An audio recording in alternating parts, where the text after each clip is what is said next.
Hello अस्सलाम वालेकुम। कैसे हैं आप सब? उम्मीद करती हूँ सब ठीक होंगे। कैसे लगे आपको लास्ट एपिसोड्स और कमेंट सेक्शन में बताइएगा। और आज हम शुरू करेंगे। बहुत ही मज़े का होने वाला है ये नावल। बहुत ही गैंगस्टर बेस्ड नावल है। गैंगस्टर हीरो है, सादा सी लड़की है। बहुत मज़े का नावल होने वाला है, ये भी पढ़िएगा, बहुत मज़े का है। उमाया जल्दी करो, देखो इसका खून बह रहा है। नहीं मैं कैसे? उमाया मुसलसल नफ़ी में सर हिलाया। देखो अज़मी, अगर मेरे हाथ में चोट ना लगी होती तो मैं ये काम खुद कर लेती, मगर तुम एक मेडिकल स्टूडेंट हो, तुम्हें ज़्यादा मालूम है। इशाल ने इसे समझाना चाहा। देखो इसका बहुत खून बह रहा है, कुछ करो अज़मी। बोलते हुए इशाल की आंखों से आंसू बहने लगे। उमाया से डर के बायस अपने लरजते वजूद के साथ रुख मोड़ते तो सामने ही जमीन पर एक आदमी पड़ा था। इसे उठाकर अस्पताल लेकर जाना इन दोनों के लिए नामुमकिन था, क्योंकि वो वजूद बहुत मजबूत था। अंधेरा होने के बायस इसका वजूद हल्का हल्का दिखाई दे रहा था।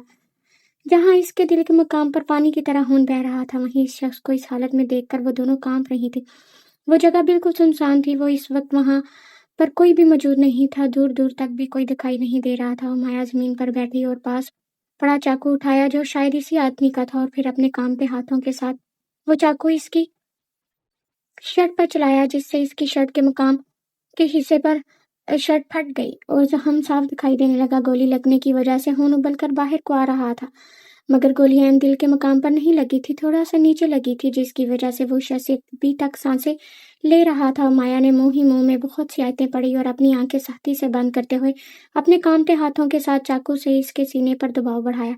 इसका दिल डर की वजह से किसी सूखे पत्ते की मानन लरज रहा था। इतना खून और ये सूरत हाल आज इसने जिंदगी में पहली बार देखी थी, और इसके लिए शख्स को बचाना बहुत जरूरी था। इससे मरता हुआ नहीं देख सकती थी, क्योंकि वो एक मेडिकल स्टूडेंट थी। एक नरम दिल लड़की किसी को तकलीफ में देखना इसके बस के बाहर था, फिर चाहे वो कुछ साथ गैर ही क्यों ना हो। इस चाकू की नोक इसके जिस्म के अंदर पेवस्त हुई थी। थोड़ा और दबाव बढ़ाने से गोली उछल कर बाहर आ गिरी थी। वो माया ने चाकू उछाल कर दूर फेंका था। सांसें इतनी तेज थी जैसे इससे सांस लेने में मुश्किल पेश आ रही हो। इशाल ने जल्दी से कुछ रुमाल माया की तरफ बढ़ाए तो माया ने वो रुमाल पकड़कर एक साथ इसके सीने पर रखते हुए हाथ का दबाव बढ़ाया ताकि खून रुक जाए। तकरीबन 5 मिनट इसी हालत में बैठने के बाद माया को महसूस हुआ जैसे इसका खून काफी हद तक रुक चुका है। अभी वो इसके जख्म को दोबारा देखती इन्हें अपनी तरफ कुछ आती गाड़ियां महसूस हुई। इशाल उठो, चलें यहाँ से। उमाया जल्दी उठी और उमाया का हाथ पकड़कर वहां से भागी। इसी अफरा तफरी में वो अपना फोन भी वहीं पर फेंक गई। बगैर पीछे मुड़े वहां से निकलती चली गई। सुबह की रोशनी आहिस्ता आहिस्ता खुदा की बनाई गई जमीन को रोशनी से नवाज रही थी। उमाया उठो मेरी जान, सुबह हो चुकी है। एक खूबसूरत नस्वानी आवाज उमाया के कानों से टकराई तो इसके चेहरे पर मुस्कुराहट रेंग उठी। उठ जाओ मेरी जान, और कितना सोना है? तबीयत तो ठीक है? क्या आज कॉलेज नहीं जाना? वो इसके बालों में प्यार से हाथ फेरते हुए बोली तो माया ने मंदी मंदी आंखें खोलकर अपने सामने खड़ी अपनी हसीन तरीन माँ को देखा। मामा जाना है, आज बहुत जरूरी प्रैक्टिकल है, मगर क्या करूं, बहुत नींद आ रही है। आज माया इनकी गर्दन में दोनों बाजू डालकर लाड़ से इनके सीने से लगते हुए बोली तो उन्होंने मुस्कुराकर अपनी जान से प्यारी इकलौती बेटी को देखा। अस्सलाम वालेकुम हैंडसम। माया झुककर अपने बाबा के गाल पर लब रखते हुए बोली तो वो अपने चेहरे पर जिंदगी से भरपूर मुस्कुराहट सजाए अपनी शहजादे की तरफ देख, जो इनके साथ वाली कुर्सी पर विराजमान हो चुकी थी, जबकि सामने वाली कुर्सी पर हादी मौजूद था। बाबा की जान, इतनी देर लगा दी आरफ साहब? उमाया के लिए एक प्लेट में आमलेट निकालते हुए बोले। रोज सुबह का नाश्ता उमाया के लिए वही निकालते थे और उमाया को इनके हाथ से नाश्ता करने की बचपन से आदत थी। बाबा बस आंख नहीं खुली, सॉरी, उमाया ने कहते हुए अपने दोनों हाथ अपने दोनों कानों से लगाए तो आरफ साहब ने हल्का सा हंसते हुए इसकी मरमरी से दोनों हाथों को इसके कानों से हटाए। बेगम आप भी तशरीफ रख लें। आरफ साहब अस्मा का हाथ पकड़ते हुए इन्हें अपने दाएं जानब वाली कुर्सी पर बिठाते हुए बोले तो हल्का सा मुस्कुराकर इन्हें देखने लगे। इस उम्र में भी इन दोनों की मोहब्बत में बिल्कुल कमी नहीं आई थी। वो अपनी बीवी और अपनी औलाद को बहुत चाहते थे। अच्छा मामा, मैं चलता हूँ, खुदा हाफिज। शुक्र है मैडम आप आ गई, मुझे तो लगता था शायद आप आज कॉलेज से छुट्टी करेंगी। इशाल उमाया की तरफ देखते हुए बोली। नहीं, छुट्टी नहीं कर सकते, पता है ना कितने इंपॉर्टेंट लेक्चर चल रहे हैं आजकल। उमाया इशाल के गले मिलते हुए बोली। चलो चलो लेडीज, ये बातें बाद में करना, अभी जल्दी से गाड़ी में बैठो, तुम लोगों को कॉलेज छोड़कर मैंने अपनी यूनिवर्सिटी भी जाना है। इन्हें अपने पीछे से हाथी की आवाज सुनाई दी। खुदा हाफिज मेरे बच्चों, अपना बहुत सारा ख्याल रखना। आरफ साहब दोनों की सर पर बारी बारी हाथ रखते हुए बोले तो इन दोनों ने मुस्कुराते हुए खुदा हाफिज किया। हादी तुम जब हमें लेने आओ तो इशाल के नंबर पर कॉल कर लेना, क्योंकि मेरा फ़ोन कल रात ही गुम हो चुका है, इसलिए मेरे पास फ़ोन नहीं। उमाया हादी की तरफ देखती हुई बोली, और आपने अपना फ़ोन कहाँ गुम किया है मैडम, ये भी बता दें। हादी अपना पूरा फोकस ड्राइविंग पर करते हुए बोला। वो उमाया को समझ नहीं आई थी कि वो क्या बताए। कल जब हम आइसक्रीम खाने के बाद वॉक के लिए निकले थे तो वहीं कहीं पर गिर गया, हमें पता नहीं चला। उमाया की जगह इशाल ने जवाब दिया। तो अपने नंबर पर कॉल करके देख लेनी थी, हो सकता है किसी ने फ़ोन पकड़ लिया हो। हादी ने अपनी तरफ से हल पेश किया था। यार बहुत बार की, मगर मेरा फ़ोन बंद ही जा रहा है, शायद किसी चोर ने उठा लिया होगा, इसलिए बंद है। उमाया मुंह बनाते हुए बोले, क्योंकि इस फ़ोन में इसकी बहुत सी यादें थी, बहुत सी तस्वीर, बहुत सी वीडियोज़ और बहुत सी ज़रूरी कॉन्टेक्ट्स जिसे वो गुमा चुकी थी। इसे तो अपने ईमेल का पासवर्ड भी याद नहीं था, जिसे वो अपने फ़ोन में लगाकर सारा डाटा वापस ले लेती। अच्छा परेशान नहीं हो, कोई बात नहीं, हम नया फ़ोन ले देंगे। हादी उमाया की तरफ देखते हुए मुस्कुरा कर बोला, वो तो मैं ले लूँगी, लेकिन इस फ़ोन में मेरी बहुत सी तस्वीर थी, फैमिली पिक्चर्स भी थी, बहुत कुछ ऐसा इस फ़ोन में था, मैं वो सब वापस नहीं ले सकती। उमाया थोड़ा सा उदास हुई थी। एक्सक्यूज़ मी सर, क्या मैं अंदर आ सकता हूँ? दरवाजे के बाहर खड़ा शख्स उंगली की पुश से दरवाज़ा नॉक करते हुए बोला। अगले ही लम्हे इजाज़त मिलने पर वो कमरे में दाखिल हुआ, जहाँ सामने ही बगैर शर्ट के एक वजूद दरवाजे की जानब पुश कर किए खड़ा था। इसका रुख खिड़की की जानब था। चमकते कसरती जिस्म पर पीठ से ऊपर की जानब एक सफ़ेद पट्टी बंधी हुई थी, जो इसके पुश होने के बायस दिखाई नहीं दे रही थी। दोनों हाथ ब्लैक पैंट के पॉकेट्स में डाले वो चेहरे पर संजीदगी सजाए खिड़की से बाहर नजर आने वाला मनाजर पर नजरें जमाए खड़ा था, जबकि खिड़की से ढलती शाम के कुछ किरणें शीशे से गुजरती हुई इसके वजूद पर पड़ रही थी, जिससे इसके सुरह और सफ़ेद कसरती जिस्म मजबूत जिसमें मजीद चमक जाहिर हो रही थी। सर, वो गोली। अभी वो बोल रहा था जब सामने खड़े मौजूद शख्स ने इसकी बात बीच में ही काटी। मैं सब कुछ जानता हूँ, तुम ये बताओ कि इस वक्त मेरे पास कौन मौजूद था? इसकी संजीदा आवाज़ खामोश कमरे में गूंजी। सर, हमने नहीं देखा और ना ही हम अभी तक मालूम कर सके हैं कि इस वक्त आपके पास कौन मौजूद था, मगर आपके पास से ये फ़ोन बरामद हुआ था, वहीं ज़मीन पर गिरा मिला था, शायद ये इसी का हो। अंसर फ़ोन इसकी जानब बढ़ाते हुए बोला, ये फ़ोन डेड है सर, शायद इसकी बैटरी नहीं है, मैंने इसका चार्जर भंगवा लिया है, कुछ ही देर में आ जाएगा। अंसर सामने खड़े रोबदार शख्सियत की तरफ देखते हुए बोला। इसने हाथ बढ़ाकर फ़ोन पकड़ाया और अंसर को जाने का इशारा किया, तो वो अदब से सर को हम करते हुए कमरे से निकल गया, जबकि हाथ में पकड़ा फ़ोन वो अब उलट पुलट कर देख रहा था, फ़ोन को ऑन करने की कोशिश कर रहा था। फ़ोन ऑन ही नहीं हुआ, क्योंकि इसमें बैटरी ही नहीं थी, जिसकी वजह से वो ऑन नहीं हो रहा था। फ़ोन को वहीं साइड टेबल पर रखते हुए वो कुर्सी पर बैठ गया और कुर्सी की पुश से सर टकाया, अपनी आंखें मूंद ली। अचानक इसकी आंखों के सामने वही अक्स दिखाई दिया, धुंधला धुंधला सा चेहरे जो इसके पास बैठा वजूद इसके सीने से गोली निकाल रहा था। इसका चेहरा दोबारा आंखों के सामने आते ही इसने पट से आंखें खोल ली थी। पिछले 3 दिन से वक्फे वक्फे से इसकी आंखों के सामने एक ही चेहरा क्याम हो रहा था। वो बेहोशी के आलम में इसका चेहरा वाज़िया नहीं देख सका था, मगर इसका धुंधला अक्स भी इसके जहन में गहरा बसेरा बना चुका था। जब तक वो जान न लेता इसके पास बैठा कौन वजूद था, इसे सुकून नहीं मिलना था। और अब तो इसके हाथ में एक फ़ोन भी मौजूद था। अब वो जो भी जान सकता था वो इसी फ़ोन के ज़रिए जान सकता था, क्योंकि जिसने इसकी जान बचाई थी वो चाहता था कि वो इसका शुक्रिया अदा करे। अपनी तमाम तर सोचों को झटकते हुए इसने पास पड़ा फ़ोन उठाया और एक नंबर लगाया। Arrange the meeting, I am leaving for office now. ये बताओ, तुम्हारा फ़ोन लगा? इशाल उमाया की तरफ देखती हुई, जो अब एक बच्चे को अपना ऑर्डर लिखवा रही थी।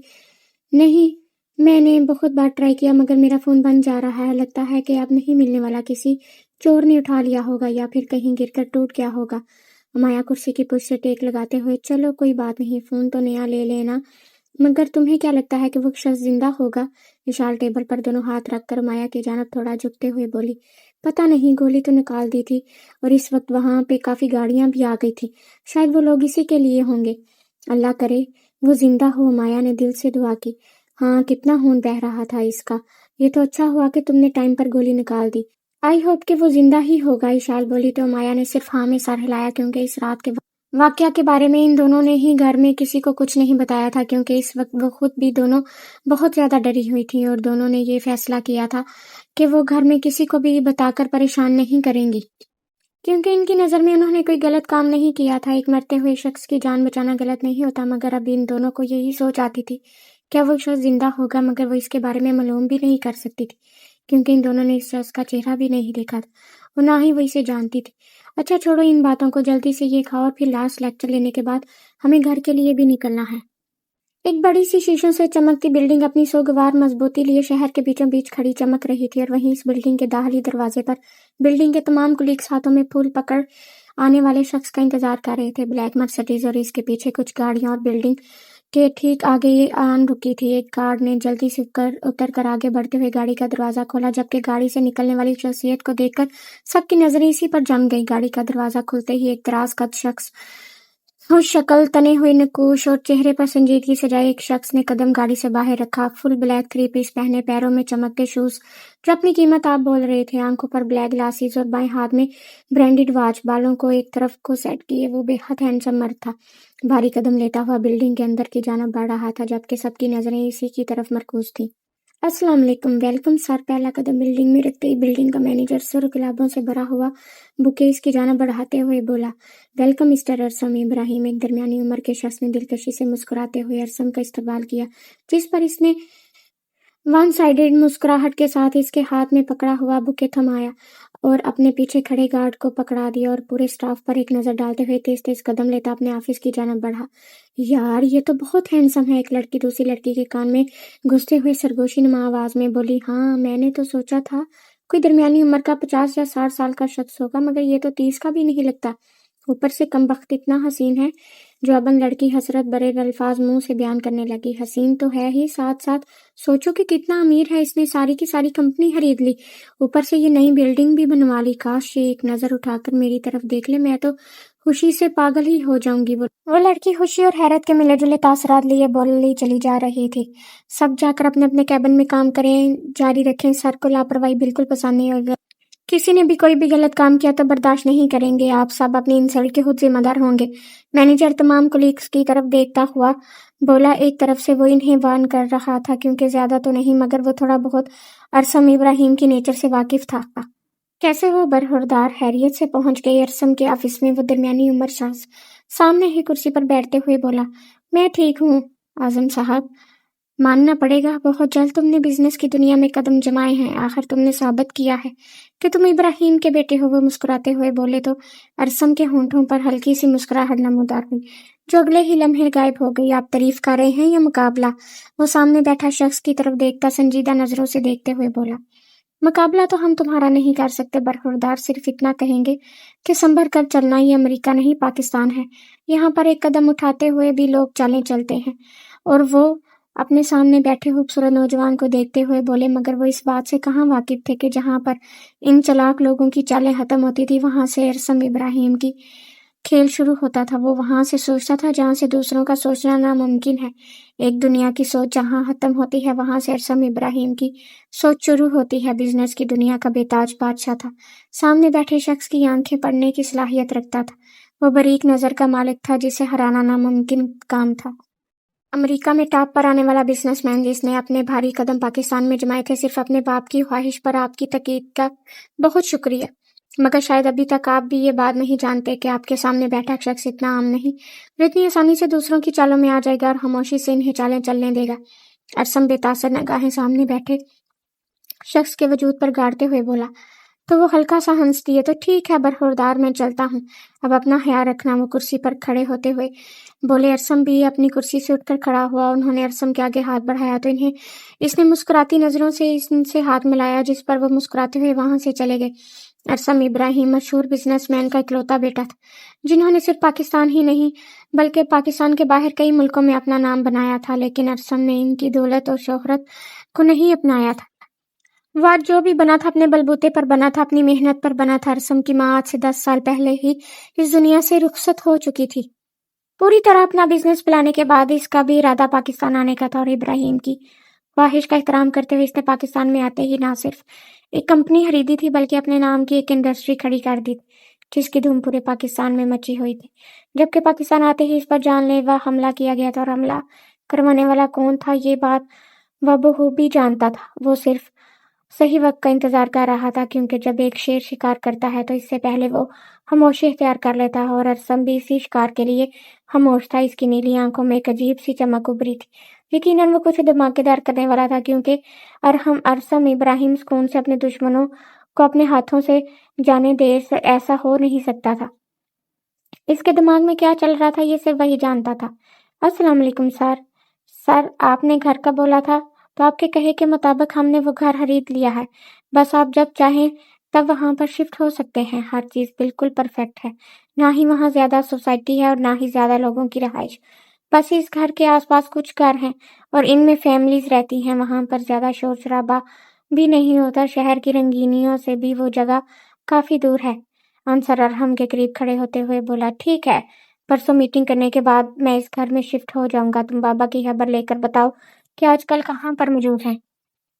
विशाल और उमाया कॉलेज से थकी हुई घर में दाखिल हुई जब आगे ही लाउंज में इन्हें ताया जान और आरफ साहब बैठे हुए दिखाई दिए। साथ इन दोनों की बेगमात भी मौजूद थी। अस्सलाम वालेकुम डियर बडीज, आप आज हमारे करीब आने में कैसे आ गए? उमाया ताया जान को देखकर बेतहाशा खुश होते हुए इनके करीब ही बैठते हुए बोली। इसका अंदाज बिल्कुल दोस्ताना था। वालेकुम सलाम मेरी शहजादी। हमने सोचा कि हमारी शहजादी तो काफी मसरूफ है, चलो खुद ही इससे मिलते हैं। ताया जान शफकत से इसका माथा चूमते हुए बोले तो वो मुस्कुरा दी, जबकि शाल ताई जान के करीब ही बैग रखते हुए बैठ चुकी थी। अच्छा, लेकिन बड़ी, मुझे ऐसा क्यों महसूस हो रहा है जैसे आप लोगों कोई मीटिंग अरेंज करके बैठे हैं? अमाया साहब की तरफ एक नजर घुमाते हुए तफ्तीशी अंदाज में बोली। तो वो बेइख्तियार मुस्कुरा उठे सब। जी हाँ मेरी जान, हमने एक मीटिंग अरेंज की है। बल्कि मीटिंग तो हम कर चुके हैं, बल्कि हमने एक फैसला किया है कि अब हम जल्दी से तुम्हारे अरब भाई की शादी कर देंगे। ताईजान उमाया की तरफ देखते हुए मुस्कुराते हुए बोली, जबकि इनकी बात सुनकर वो खुशी से उछल पड़ी थी। क्या सच में अरब भाई की शादी करने का सोच रहे हैं आप सब? हाय, कितना मजा आएगा, सीरियसली। वो काफी एक्साइटेड होते हुए बोली तो सब मुस्कुरा दिए। हाँ जी शहजादी, जल्द ही तुम्हारे अरब भाई वापिस आ रहे हैं और जल्द ही हम इनकी शादी भी कर रहे हैं। अब हम ढेर सारी शॉपिंग करेंगे, मतलब हमारी भाभी आने वाली है और हम शादी के सारे फंक्शंस भी करने हैं, इसलिए हम ढेर सारी शॉपिंग भी करेंगे। बस हमारे एग्जाम्स खत्म हो जाए, इसके बाद हम रोज शॉपिंग पर जाएंगे। माया बेहद खुश होते हुए बोली, जब अचानक इसके दिमाग में कुछ क्लिक सा हुआ था और साथ ही वो चेहरा लटका कर बैठ गई। लेकिन मुझसे शॉपिंग तो होती ही नहीं, मैं कैसे अपनी शॉपिंग करूंगी? वो मायूसी से बोली। भाई होते तो मैंने कर लेनी थी। खैर, अरब भाई की शादी पर भाई भी तो आएंगे ना। भाई एक बार वापस आ जाएं, फिर मैं शॉपिंग पर जाऊंगी। अभी हम फ्रेश होकर आ जाएं, बहुत भूख लगी है। वो सबकी तरफ देखते हुए मुस्कुरा कर बोली और फिर अपना बैग पकड़ते हुए उठ खड़ी हुई। आरफ साहब और अजीम साहब दोनों अपने माँ बाप के दो बेटे थे। इनकी कोई भी बहन नहीं थी और ना ही कोई तीसरा भाई था। माँ बाप के इंतकाल के बाद इन दोनों का रिश्ता हमेशा एक दूसरे के लिए बहुत गहरा था। दोनों के घर बिल्कुल साथ साथ थे और दोनों घरों के दरमियान एक दरवाजा भी मौजूद था जो एक दूसरे के घर में आने जाने के लिए बनाया गया था। अजीम साहब के दो बेटे थे, बड़ा बेटा अरब और छोटा बेटा हमजा, जबकि आरफ साहब के तीन बच्चे थे, बड़ा बेटा हैदर, इससे 8 साल छोटा हादी और हादी से 1 साल छोटी माया थी। वो अपने खानदान की इकलौती बेटी थी। सबने इसे अपनी हथेली का छाला बनाकर पाला था। वो सबकी लाडली थी, इतनी लाडली कि वो किसी चीज पर सिर्फ नजर उठाए तो वो इसकी बना दी जाती थी। जबकि इतने लाड प्यार से वो बिल्कुल भी बिगड़ी नहीं थी। वो मोहब्बतों में पलने वाली लड़की थी। वो सिर्फ मोहब्बत करना जानती थी। हादी माया से 1 साल बड़ा था, मगर इसने कभी भी हादी को भाई कहकर नहीं बुलाया था। हमजा उमाया चंद माह छोटा था और इशाल हमजा की हाला ज़ाहत बहन थी और बहनोई की वफात के बाद वो इशाल को अपने साथ ले आई थी और बचपन से लेकर अब तक इसकी परवरिश उन्होंने ही की थी। वो बिल्कुल बहन भाइयों की तरह थे। वो आरब का निकाह 2 साल पहले ही हो चुका था, जो कि अजीम साहब के एक बेहतरीन दोस्त की इकलौती बेटी के साथ हुआ था और वो अब शादी करने के बारे में सोच रहे थे। जबकि आरब और हैदर दोनों ही ऑस्ट्रेलिया अपनी डॉक्टर की डिग्री लेकर जल्द ही वापस आने वाले थे। अमाया बेहद शरारती और हंसने खेलने वाली लड़की थी। खूबसूरत और मासूम वो इतनी थी कि इसकी खूबसूरती को अगर कोई नजर उठाकर देखता तो अपनी नजर पलटना भूल जाता। वो बहुत खूबसूरत थी। खुदा ने इसे कुदरती हुस्न से नवाजा था, मगर इसने कभी भी खुद पर गुरूर नहीं किया था, ना ही कभी इसने खुद को हुस्न पर गौर किया था। इसे अपनी जिंदगी शरारतों से भरी हुई पसंद थी। जबकि शाल भी कोई आम सी लड़की नहीं थी, वो भी बहुत खूबसूरत थी। ग्रे आंखों वाली बिल्कुल गुड़िया जैसी मासूमियत इसके चेहरे से छलकती थी। मगर शरारतों के मामले में वो हुमाया से पीछे थी और पढ़ाई के मामले में वो बहुत आलसी थी। पढ़ना इसे बिल्कुल पसंद नहीं था, मगर सिर्फ हुमाया के लिए इसने मेहनत करके अपना एडमिशन मेडिकल में लिया था और अब वो अपनी तरफ से भरपूर मेहनत कर रही थी ताकि वो अपनी बचपन की बेहतरीन दोस्त के साथ ही डॉक्टर बने और जिंदगी का अगला मरहला भी वो एक साथ ही तय करे। वो दोनों सगी बहनें तो नहीं थी, मगर इन दोनों की मोहब्बत सगी बहनों से कहीं बढ़कर थी। माया इशाल इस वक्त अपने तमाम लेक्चर्स लेने के बाद कैंटीन में बैठी थी। दूसरी लाइब्रेरी जाने की क्या ज़रूरत है, हम हादी को बोलेंगे, वो ले आएगा।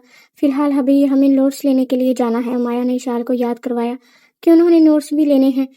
हाँ, वो लोग हमारा इंतज़ार कर रही होंगी। शिट यार, हमारे तो दिमाग से ही निकल गया। चलो उठो जल्दी से। इशाल जल्दी से अपनी किताबें समेटती हुई बोली, अच्छा रुको, मैं बस हादी को कॉल करके बता दूँ कि हमें वो कॉलेज से नहीं बल्कि रेस्टोरेंट से पिक करे। उमाया इशाल की तरफ देखती हुई बोली तो वो हाँ में सर हिलाती हुई कुर्सी से उठ खड़ी हुई। जबकि उमाया हादी को कॉल करने में मसरूफ़ होगी। इन्हें अपनी क्लास फेलो से कुछ नोट्स लेने थे जो इस वक्त कॉलेज के सामने वाले ही रेस्टोरेंट में मौजूद इनका इंतज़ार कर रही थी। उमाया कब से हादी को फ़ोन कर रही थी मगर इसने उमाया की एक भी कॉल नहीं उठाई थी। अभी उमाया इशाल के साथ रेस्टोरेंट में दाखिल हुई थी जब हादी का मैसेज इसके फ़ोन पर शो हुआ। इसने हादी का मैसेज देखते हुए इसे जवाब दिया। वो फ़ोन में देखते हुए चलती आ रही थी। इसका ध्यान सामने की जानिब बिल्कुल नहीं था जब अचानक वो किसी से बुरी तरह टकराई। नतीजन इसके हाथ में पकड़ी गई कुछ बुक्स और फ़ोन दूर जाकर गिरे और होता आया। उमाया ने आंखें बंद करते हुए अपना माथा मसलाई से लगा जैसे वो किसी पहाड़ से टकराई हो। इतनी जोर से इसका माथा किसी वजूद से टकराया था। अरसम जो इस रेस्टोरेंट में काफ़ी पीने आया हुआ था वो भी वापसी के लिए निकलने ही लगा था जब सामने से आती एक लड़की से टकराए से पहले कि वो इस लड़की से कुछ बोलता वो लड़की खुद ही बोल उठी। मगर इसकी आवाज़ सुनकर इसे इसकी आवाज़ कुछ जानी पहचानी लगी। अज़मी, तुम्हारा फ़ोन। इशाल ने जल्दी से आगे बढ़कर अमाया का फ़ोन उठाया जिसकी स्क्रीन चकनाचूर हो चुकी थी। जबकि इशाल की आवाज़ सुनकर अमाया ने अपनी आंखें खोलकर इशाल की तरफ देखा जो इसका फ़ोन पकड़कर इसे देख रही थी। अरसम उमाया के कुछ फासले पर खड़ा था। अभी वो कुछ बोलने ही लगा था जब उमाया बोल उठी, क्या टूट गया है वो? उमाया ने इशाल से पूछा तो इसने इस बात में सर हिलाया। दिखाओ। फ़ोन को देखते ही इसकी हंसी निकल गई जबकि इसे हंसा देखकर इशाल ने हैरानगी से इसकी तरफ देखा। जबकि अरसम को इस सब में कोई इंटरेस्ट नहीं था। वो तो सिर्फ इसलिए खड़ा था ताकि जो इसकी वजह से नुकसान हो सका है वो भर सके, क्योंकि माफ़ी मांगना इसकी डिक्शनरी में शामिल नहीं था और ना ही आज तक इसने कभी किसी से माफ़ी मांगी थी। हादी ने बोला था कि ये फ़ोन अगर छत से भी फेंकोगी तो तब भी नहीं टूटेगा। एक्सक्यूज़ मी मैम, हमारे टकराने की वजह से आपका फ़ोन टूट गया है, क्या हमें इस नुकसान का भर सकते हैं? अंसर उमाया की तरफ देखते हुए बोला तो माया ने झटकते से सर उठाकर अंसर की तरफ देखा जो ब्लैक 3 पीस सूट में मौजूद कानों में ब्लूटूथ लगाए इसके सामने खड़ा था। वो देखने से ही पर्सनैलिटी वाइज डैशिंग और हैंडसम लग रहा था मगर वो अरसम इब्राहिम का पर्सनल बॉडीगार्ड था। अरे नहीं नहीं, कोई बात नहीं, कोई नुकसान नहीं हुआ, इट्स ओके। माया इसी की तरफ देखते हुए मुस्कुराकर बोली तो इसने हैरानगी से इस लड़की को देखा। आज के दौर में एक छोटा सा नुकसान होने पर लड़कियां दूसरों को फाड़ खाने को दौड़ती हैं और ये वो लड़की थी जिसका महंगा तरीन फ़ोन गिरने की वजह से चकनाचूर हो गया था मगर फिर भी वो मुस्कुराते हुए इट्स ओके बोल रही थी और फिर इशाल का हाथ थामते हुए आगे की जाना बढ़ गई। जबकि अंसर की हैरानगी अभी ये खत्म नहीं हुई थी। अरसम ने इस लड़की के चेहरे के सिर्फ एक झलक देखी थी मगर वो इग्नोर कर गया ये बात। जिसने आज तक लड़कियों में इंटरेस्ट नहीं लिया था वो अब क्यों लेता? मगर इसके लिए भी थोड़ी हैरानगी वाली बात थी कि किसी लड़की का इतना नुकसान होने पर इसने हंसते हुए इट्स ओके बोला और वहां से चली गई। मगर एक सेकंड के अंदर अंदर खुद को हैरानगी के कंट्रोल करते हुए खुद को कंपोज कर चुका था। अरसम अपने कमरे में दाखिल हुआ और अपना कोट इसने पहले ही उतार के अपने बाजू पर डाला हुआ था इसे बेड के एक तरफ रखा और फ्रेश होने के लिए चला गया। कुछ देर के बाद वो फ्रेश होकर निकला तो वो काफी निखरा निखरा सा लग रहा था। इसकी सफेद रंगत जिस पर हल्के हल्के पानी के कतरे नमूदार थे। वो शर्टलेस टॉवल से अपने बालों को खुश करता हुआ बेड तक आया जब सामने ही टेबल पर इसे एक फोन पड़ा दिखाई दिया जो वो सुबह ही चार्ज लगा कर गया था ताकि वो पता कर सके ये फोन किसका है। टॉवल को दूसरी जन्म पहनते हुए वो वहीं बेड पर विराजमान हो गया और हाथ बढ़ाकर फोन उठाया और इसका पावर बटन दबाते हुए इस फोन को ऑन किया जो अगले ही लम्हे फुल चार्ज होने की वजह से ऑन हो चुका था। फोन ऑन होते ही वॉलपेपर्स पर इसे एक तस्वीर दिखाई दी जिसमें एक लड़की मौजूद थी मगर इसने अपने चेहरे के आगे एक किताब की हुई थी जिससे इसका चेहरा किताब की आड़ में छुपा हुआ था। वॉलपेपर पर एक उंगली ऊपर की जानब करते हुए फोन अनलॉक हो चुका था यानी फोन पर कोई भी पासवर्ड नहीं लगाया गया था। देखने से तो वो समझ ही चुका था कि ये जरूर किसी लड़की का फोन है और ये इसी लड़की का फोन था जिसने इसके सीने से गोली निकाली थी। इसे अपने सामने बेशुमार फोल्डर नजर आए। किसी में कुछ नोट्स की तस्वीरें थी, किसी में नॉवेल्स की और किसी में कुछ किताबों की, किसी में कुछ शेर व शायरी की, कुछ बहुत कुछ था। थोड़ा बहुत ऊपर नीचे करने के बाद इसे एक फोल्डर दिखाई दिया जिस पर माई ओन लिखा था। इस फोल्डर पर क्लिक करते ही इसके सामने एक खूबसूरत लड़की की बहुत सी तस्वीरें नमूदार हुई। इसने सारी तस्वीरों को देखने की बजाय पहली तस्वीर पर क्लिक किया तो वो तस्वीर खुलकर इसके सामने आ गई। इस तस्वीर में एक लड़की हल्की सी मुस्कुराहट अपने होंठों पर सजाए कैमरे की जानब देख रही थी। एक हाथ इसके गाल के नीचे था। सुनहरी घनी पलकों वाली आंखें चमक रही थी। चेहरे पर बेहद मासूमियत थी। दूधिया रंगत जिस पर पुरकशिश नकूश और सर पर दुपट्टा था, वो बेहद खूबसूरत लड़की थी। तस्वीर को देखते इसका दिमाग में कुछ क्लिक हुआ। इसे लगा जैसे इस लड़की को इसने पहले कहीं देखा हो, मगर कहाँ। इसने अपने दिमाग पर जोर डाला। रेस्टोरेंट में जिस लड़की से वो टकराया था, ये वही लड़की थी। इसके दिमाग ने फौरन इस बात को जाहिर किया, मगर वो इसका चेहरा पूरी तरह नहीं देख सका था। मजीद तस्वीरों को देखने की बजाय इसने फोन को बंद करते हुए दोबारा टेबल पर रख दिया और यूं ही बेड पर सीधा होकर लेट गया और आंखें मौन ली। एक बार फिर से इसकी आंखों के सामने वही धुंधला चेहरा नजर आया। इसके बाद इसके चेहरे की हल्की सी झलक जो इसने सुबह देखी थी, और इसके बाद वो मुकम्मल तस्वीर जो इसने अभी देखी थी, और फिर इसके खिलखिलाने की आवाज़ जो सुबह इसने सुनी थी। इसने पट से आंखें खोलते हुए छत को घूरा। यानी ये सब क्या इसके दिमाग में चल रहा था? What a foolish move this is. वो खुद से ही बड़बड़ाया और फिर अपना लैपटॉप निकाल कर अपने कुछ ईमेल्स चेक करने लगा, क्योंकि वो अपना दिमाग इस तरफ हरगिज नहीं जाने देना चाहता था। सुबह आंसर से बोलकर वो इस लड़की का पता करवाने का इरादा रखता था, ताकि वो इसका फ़ोन इसको लुटा कर इसे फर्जिया शुक्रिया अदा कर सके।